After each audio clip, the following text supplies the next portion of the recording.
Netivot Shalom, we do Netivot Shalom on the Parsha, רגע, turn Toldoth, off light. and yeah, אלה תולדות יצחק, right? So, נתיבות שלום, page קנ"ט, והתרוצצו הבנים בקרבה, right? So, Rivka was barren, like the imaot, like Sarah. Yitzchak was davening for her, and she got pregnant, and she have, guess what? You have two, right? But she didn't know. She didn't go to do ultrasound. So it says, והתרוצצו הבנים בקרבה. The boys were running in her womb. ותאמר אם כן, למה זה אנוכי? ותלך לדרוש את השם. So she didn't understand what's going on, right? So the Midrash says, and I think Rashi as well, that basically Rashi said that every time she passed near Avodah Zarah place, Asa was trying to get out. She went near a yeshiva, Yaakov was trying to get out. So she couldn't understand, like, what's going on? Like, there's one baby here who wants to do idols and go to Hashem, right? So she's asked Hashem. And then Hashem told her, oh, you have two in your womb. And two nations from your womb will be separated. And the multiply will worship the young one. And Or HaChaim HaKadosh is asking a question. How is it possible that a tzaddiket, holy tzaddiket, righteous woman like Rivka will say, Im ken lama ze anochi, bigdal atzar v'yisurim k'depiresh Rashi. So what does it mean? What does it mean when she said, lama ze anochi? It's like, I didn't sign for it. I don't want to have a baby or a boy that is going to do idol, is going to worship Hashem, is going to be confused, etc. I better not to have him. But Hashem told her, no, you have two. And Or HaChaim is asking, but how in first place Rivka can say, you know, I didn't sign for it, I don't want it, just because she is suffering? And also he's asking a question, what's the type of the answer that Hashem gave her? You have two nations in your womb, and that's why you're suffering. He said the explanation is like this. So remember, we're learning Chassidut, right? So we're learning the spiritual level of it. And now just put aside Rivka and Esav and Yaakov. Now there's nothing, I mean, it's everything to do with them. But now what we're learning is the Chassidus. So said the thought, thinking, they called banim. Because when you think about something, it's like an outcome of something, whatever trigger your thought, your thinking. And this is the main thing of when it says ve'itrotzetzu abanim. So the thought were running in the head, right? When you are thinking about something, whatever it is, right? We have this expression that thoughts are running in my head. So there's two type of thought running in our head, or in our heads, in our brain. מחשבות קדושות ומחשבות טמאות. Holy thought and the opposite of holy thought. As explained in Rashi, from our sages, right, what we just mentioned, she was passing by a holy place, Yaakov was trying to get out. Passing by a Tuma place, Esau was trying to get out. It means that the thoughts are mixed, the good and the bad. And therefore she said, what's going on here? I didn't even sign for it. I don't want it. Im ken lama ze anochi. Why is it worth for me? Because if it's a son that is a mixture of good and bad, lama ze anochi, like, because the blemish, the begam etz hadat, right, the tree of the forbidden fruit, the knowledge, was mixing the good and the bad, right? Because before Adam and Eve were eating the fruit, it was very clear and easy to distinguish what is good and what is bad or what is wrong. After eating the fruit, they mixed up. They mixed up so well, so sometimes we think that we're doing a mitzvah, but actually it's the opposite. But evil inclination or whatever was tricking us. So that's the blemish of the tree. So Rivka said, you know, I don't want a mixture of good and bad. And the holy fathers, right, Abraham, Yitzchak, and Yaakov, they are actually, when Abraham was born, then the world moved from almost 2,000 years of chaotic situation, what's called tohu, to the world of fixing, of tikkun. So the father was continuing the world of tikkun, and their job was to purify, to refine, or to sift, to filter out the good from the bad. And if that's her son, because, right, Avraham was known to her, she was the daughter of Lavan, from the family of Avraham, married to Yitzchak, the son of Avraham. They were all Bnei Torah, right? And if this is her son, then it's a mixture of good and bad. Why is it? It's not good for her. So she asked Hashem, what's going on? And he told her, 2 nations in a womb, which means it's not one person that is mixed with the good and the bad, but you have 2 nations or two sons, one from the good source and one from the evil source. And she said, okay, fine. I will deal probably with the bad one, but at least it's not one that is mixed. It's also very difficult, I think, to a parent to know that in advance. And now we're going back to the Derech HaAvoda, right? Chassidut. So put aside Yaakov and Esav, and put aside the thing that the thing that we say that is the thoughts, right, that are mixed, the good and bad. And now these 2 nations that she have in her womb, actually, it's 2 inclinations that we have. The good inclination and the bad inclination. Because this is how Hashem created the world. That it will be a constant war between the good and the bad inclinations. And the purpose, as it says, V'Rav Ya'avod Tzair. So Rav, it's not a rabbi. Rav, it's like the bigger one, the stronger one. He is the evil inclination that came first. As it says, Lepetach Hatat Rovetz. Because immediately with the birth of a person, the Yetzer Hara is created with him in the guts already.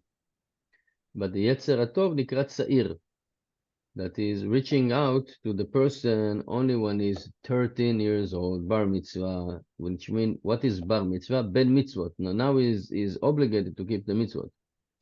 As the Gaon HaKadosh, right, Rabbi Chaim Vital, which he was the descendant or the student, the Talmud of the Ari HaKadosh. So he said that Or ל-14 בודקים את החמץ, right, to the evening of the 14 of Nisan, you're checking the chametz, right, before Pesach. And it says it's a hint for the beginning of the 14th year of a person, that then the Yetzer Hatov, the good inclination, is coming. And then actually that person need to uproot the chametz and uproot the evil.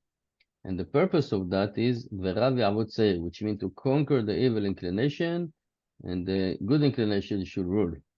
And now I'm just thinking about something, why they're using the word Rav, which is the majority or the bigger one.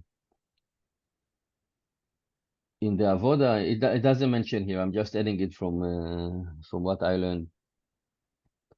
In Yom Kippur, we have the Avoda of the Kohen Gadol, right? That he was going into the Kodesh Kodeshim, he was doing the sacrifices, and then we have that part of the Avoda that is sprinkling the blood. And he says Echad, Echad ve'Echad, Echad ve'Shtayim, Echad ve'Shalosh, right? Until 7 times. What is Echad ve'Echad, Echad ve'Shtayim, Echad ve'Shalosh? Why don't you just say Echad, Shtayim, Shalosh, Arba, right? 1, 2, 3, 4. Why? 1 and 2, 1 and 1, 1 and 2, 1 and 3, 1 and 4. Again, Chassidut. So our sages say that the 1 is the good inclination. And the evil inclination have 7 type of it, or 7 names for it. It's like, it's not a fair fight. He is the majority. You have 7. Yetzer Hara, Tzfoni, Even, right? Melech Ksil. So that's why it says Rav. It is you have more inclinations than the good inclination. He said we need to conquer, right, the evil inclination. So now V'yetzer Rishon Admoni. So now Mazel Tov, we have 2 baby boys. So the first one came out red hair, full of hair, right? Esav is like he's pre-made already, fabricated already. So he's the first one. It's the evil inclination that he comes immediately when the person is born. And what is red, right? So we know that the red color, Kabbalistic side of it, is that Adumoni, which is red, is indicating about like the desire and the blood to have bloodshed, murdering, to do sins, basically. ויקראו שמו עשיו, like he's already made. He came out perfect, like the body, the hair, probably have a nice beard, right? Maybe an earring and a parrot on the shoulder, like a good pirate. I don't know. You said he was ready. He was ready when he was born, which means it's the evil inclination that is already ready when we are even babies. And after that, Yetzeh Achiv. And then the good inclination came in the year of the 14th year, right? Like when the boy is already 13 plus, that's like the 14 years starting, then he's getting the good inclination. וידו אוחזת בעקב עשיו, and the hand is holding to the heel of Esav, as it says in Torah Tavot, that he was holding him from his heels, which means that the bad part should not step on the good part. So it's like holding it and keeping it and controlling it and trying to conquer it. ויש לומר, you can say more, when it says, וידו אוחזת בעקב עשיו, when the hand is holding in the heel of עשיו, ויקרא שמו יעקב. It should be עקב, heel, not יעקב. Right? עקב, Yaakov, why is the yud over there? So he said, because holding to with the hand holding to the heel of Esav was only that time. So why you call Yaakov? It's like in the future. And again, we always learn that the Torah is infinite. Yes, it's not a history book, and the stories that we read and learn that happened in the past are still relevant, applicable to today, and infinite for Netzach. So it said the word Ekev, Ayin Kuv Bet, is Rashi Tevot. It's an acronym for Kadesh Atzmecha Bemutar. Sanctify yourself with the permissible one, with the good thing that we allow to do. And this is the hand of holding to the Akev of Esav, which means that's the constant war that we have between Yaakov and Esav, between the good inclination and the bad inclination, right? So a person have the free will to choose between the good and the bad. But we know, and we've said it many times, that today we're not in a position, Baruch Hashem, of eating non-kosher food. It's not. But maybe we can say that, maybe it's not full 6 hours between meat and milk, and I really want to eat this ice cream, so now it's 5 hours and 1 minute. 5 hours and 1 minute, it's almost like 6 hours, so it's okay. So we are now standing in front of these nuances, and that's the war. But none of us probably have this urge, even when we're entering a dark room in Shabbat, to turn on the lights. No, we will manage. We're not going to. It's not even a question. But maybe to do something which is moving something which is a muktzeh, because it's bothering us, and we don't really pay attention if it's allowed or not allowed, the nuances, the small things that are actually very big. So this is the thing of Ekev, which is Kadesh Atzmecha B'mutar, yes, sanctified with the good one. Deim b'inyanei isur, right? So I'm just repeating here what he said, that in inyanei isur, in the forbidden thing, a person afraid to transgress because of the punishment, because he's going to lose the reward, etc. And again, because it's not anymore a question, right? I don't know if the beginning of the tshuva, I have this desire to go to the beach and do windsurfing, the first Shabbatot that I was keeping, and I saw the wind that is so strong, and said, oh, I'm missing out. I mean, in the beach, it's like really great. I want to go and go windsurfing. Today, we don't think about it. On the contrary, why the Shabbos is so short? Why it's ending so quickly? No, we want more. So he said, this is the real fight. We need to sacrifice with the permissible one. And that's according to the way that we explain in Ma'amar HaKatuv, when it says, Vaya ekev tishmeun, right, later on, because that you're going to hear for these mitzvot, and Hashem Elokecha, Shamar Lecha, Hashem Elokecha Lecha et habrit, and Hashem will keep the covenant, and will love you, and He will bless you, etc. He said, we didn't find in any other place in the Torah a blessing in that type of language when He says, Va'evcha, that Hashem will love you. Because usually it's you're keeping the Torah and the mitzvot, I'll give you rain, I'll give you gashmiut. But why here it says, Vaya ekev tishmeun. What is the ekev tishmeun? So one way to understand the ekev is if you will keep the mitzvot, it's like a condition. If you do this, you will get that. But now we just learned that Vaya ekev, which is kadesh atzmecha b'mutar. You want to eat cholet until you drop dead? No, don't do that. Stop. It's okay to eat cholet, it's kosher, but don't stuff yourself. It's not healthy, it's not this, and then you fall asleep, and we don't have time to learn Torah because we want to sleep, and we cannot focus, we cannot concentrate, etc. That's the real war. That's the real war now for us. And we do that because we love Hashem, and not from any other motives. Because there is no reward or no punishment for that. I mean, if you eat more. But it's something that we just learned, I think last time, there is a thing of doing something that Hashem will like. So maybe something is halachically okay, but Hashem doesn't like it. And that's the real war between the good inclination and the bad inclination. Because anything that is gashmiut, any pleasure that we don't do really for Shem Shamaim, is separating us from Hashem. I'm just repeating what he's saying here, right? I'm just reading. Shoseh masach, it's like creating a curtain. Amavdil ben Yudil Hashem Itbarach. It's a curtain, a blind that actually separates between us and Hashem. And then the opposite. When we sanctify ourselves, when we're holding ourselves, we're getting closer and closer to Hashem. והכל פשעים תכסה אהבה. And if חס וחלילה there are sins, real sins, then the love will overlook that. Because when we're giving it to Hashem from ourselves, you can try. It's very difficult. The last bite, the last piece of whatever that you want to eat, suddenly you said, no, I'm not going to eat it. That's difficult. But this is what Hashem is looking for. So when we're doing that, if chas v'chalila we have real sin, Hashem is going to consider that. And this is, it says here in the Vakaim, it says, not the Vakaim, sorry, in Netivot Shalom, it says, v'chach ze kol yemei hayav shel Yud. This is the entire life of a Jew. It's like the boys are running in the womb. And he said, v'yesh shegam lachar asrot shanim.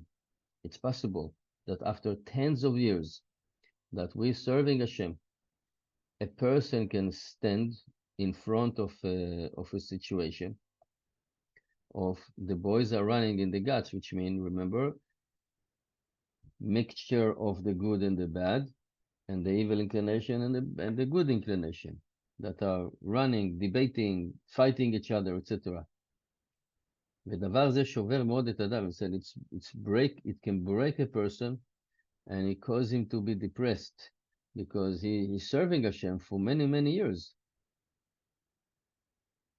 And he's like conquering the evil inclination, but then suddenly find out that the bad inclination, the evil inclination is still controlling. And therefore the Torah wrote, וידו אוחזת בעקב עשיו. That this is the holding in the permissible thing that can help us really to conquer the evil inclination and to get the victory. Because this is what Hashem wants us, to hold to the heel of Esav, to sanctify the Kadesh Atzmo B'mutar lo.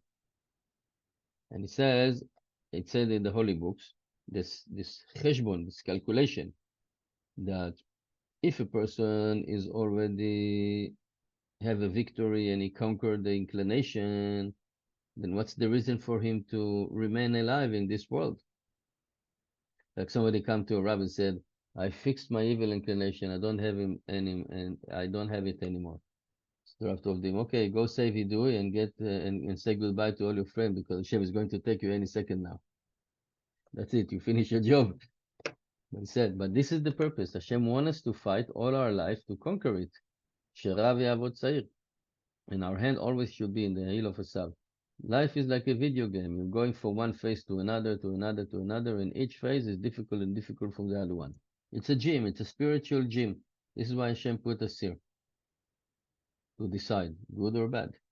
And it says, there is a story here about the Rabbi Kadosh Berdichov, that once, before Kol Nidrei, before in Yom Kippur, the evil inclination come to trick him to do like a very severe sin. And he said that he pushed him so hard that by pushing his own evil inclination so hard, he pushed the evil inclination from another 10,000 Jews.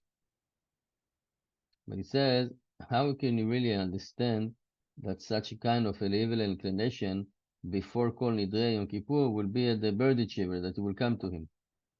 But he said, but this is Hashem will, and it's fulfilled. Hashem will was that the Rav Yavot Tzair, that the evil inclination should serve the good inclination. And therefore it's called Yaakov, his name. Aikev, Kadesh Atzmecha B'mutar.